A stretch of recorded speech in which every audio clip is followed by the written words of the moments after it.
ధర్మరాజు అభిమన్యుడి కుమారుడు పరీక్షిత్తుకు రాజ్యం అప్పగించాడు. ఆ తర్వాత పాండవులు మరియు ద్రౌపది రాజభోగాలను వదిలి కాషాయ వస్త్రాలు ధరించి హిమాలయాల వైపు చివరి యాత్ర ప్రారంభించారు. వారి వెనకాల ఒక కుక్క కూడా నడుస్తుంది. మంచుతో కప్పుకున్న ఆ పర్వతాలపై మరణం ఒక్కొక్కరిని చేరుకుంది. మొదటిగా ద్రౌపది కూలిపోయింది.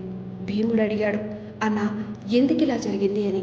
ధర్మరాజు నెమ్మదిగా అన్నాడు, ఆమెకు మన 5గురిలో అర్జునుడిపై ఎక్కువ ప్రేమ, అందుకే ఇలా జరిగింది అని. మరికొంత దూరం వెళ్ళాక సహదేవుడు పడిపోయాడు. తనకంటే తెలివైన వారు లేరు అనే గర్వంతో ఇలా జరిగింది అని చెప్పాడు. ఆ తర్వాత నకులుడు కూలిపోయాడు. తన అందంపై ఉన్న అహంకారం వల్ల ఇలా జరిగింది అని చెప్పాడు. ఆ తర్వాత ప్రపంచాన్ని వణికించిన గాంధీవదారి అర్జునుడు కూడా ఆ మంచులో కూరుకుపోయాడు. ఒకరోజు శత్రువులందరినీ అంతం చేస్తానని గర్వంగా చెప్పిన ఆ మాట నిలబెట్టుకోలేకపోయాడు. అందువల్ల ఇలా జరిగింది అని ధర్మరాజు చెప్పాడు. చివరికి భీముడు కూడా కూలిపోయాడు. తన బలం మీద అహంకారం, భోజనంలో అధిక ఆశ అని చెప్పి ధర్మరాజు వెనక్కి చూడకుండా ముందుకు సాగాడు. చివరకు ఆకాశం నుండి దేవేంద్రుడి రథం దిగి వచ్చింది. ధర్మరాజా, సశరీరంగా స్వర్గానికి రా అని ఆహ్వానించింది. కానీ ధర్మరాజు ఒక్క మాట అన్నాడు, నా సహోదరుడు ద్రౌపదికి లేని స్వర్గం నాకెందుకు అని అన్నాడు. అప్పుడు వారు స్వర్గంలోనే ఉన్నారు